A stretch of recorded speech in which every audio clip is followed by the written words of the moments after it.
Hi, welcome once again to Conspiracy Cases. I'm Jeff Dixon, and we're looking at conspiracies that, of course, may or may not be true, but all based upon some type of historical event. There's an air of mystery and conspiracy around them, and we're digging in to see where the truth might actually be. But then we're wrapping up with some application for your life that we are solid about being truth.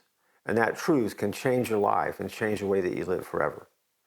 In our previous episode, we started talking about the Chicago port explosion, where a man by the last name of Vogel had stumbled upon a document at a rummage sale, had done some investigation, and came away with the theory that the United States had actually tested an atomic bomb, killing 320 people that had been swept under the rug, if you will.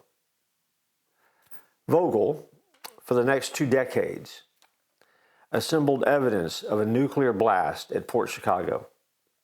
He began to follow up, and he noted that cancer rates around Port Chicago are among the highest in the United States.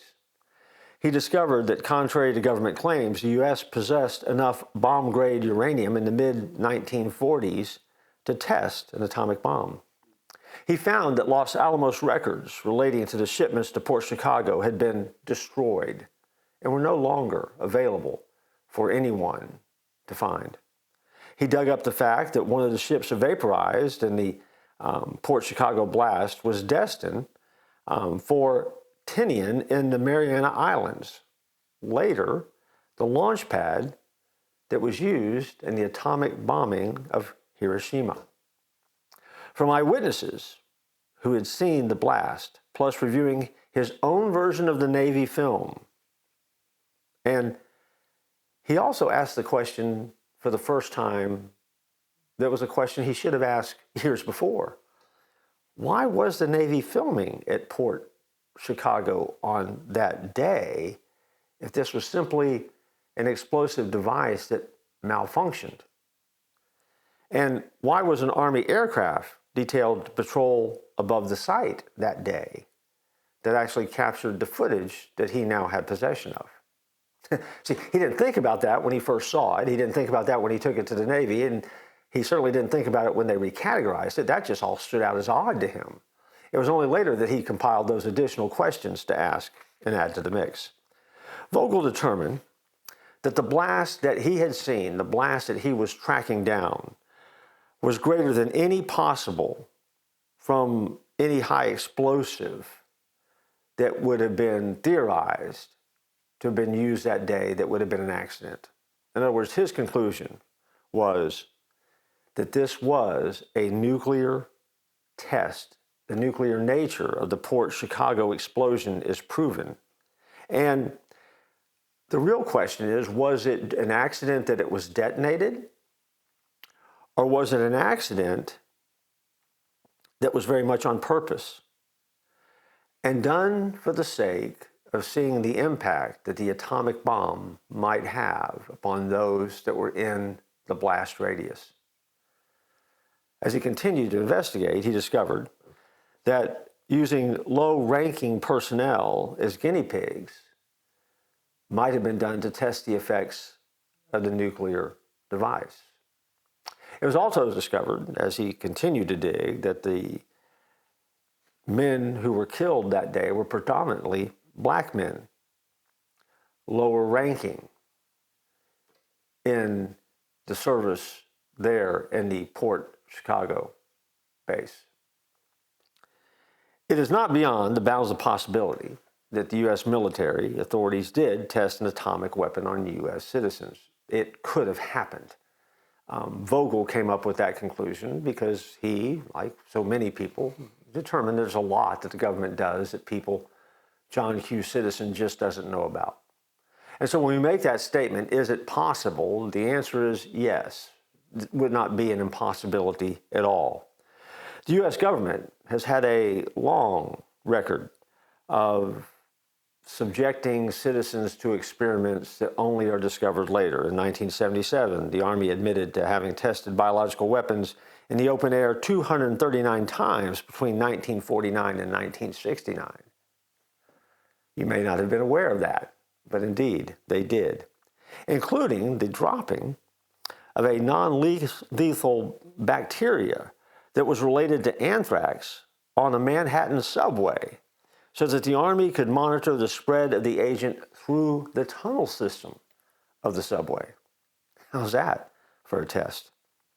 Medical experiments were conducted using syphilis at the Tuskegee, Alabama, in the Tuskegee, Alabama area. These are well recorded now and well documented as moments in history and medical research that just shouldn't have happened. And according to his track record, the U.S. government might indeed have decided that maybe for the sake of testing that 320 personnel that were assigned there in Port Chicago might actually be good guinea pigs for this study. So at the end of the day, is that what happened? For Mr. Vogel, that was his summary and his conclusion, and the one that he continued to talk about and share and push. Whether or not that happened or not, that's a matter of speculation. Certainly, it is in the realm of possibility because of some other historical events that we know where testing was done in ways that probably, we would hope, wouldn't be done today.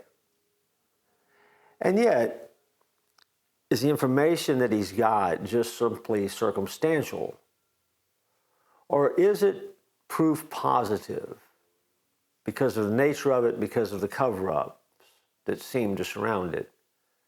Definitive that something happened that day in Port Chicago that is worthy of this conspiracy case.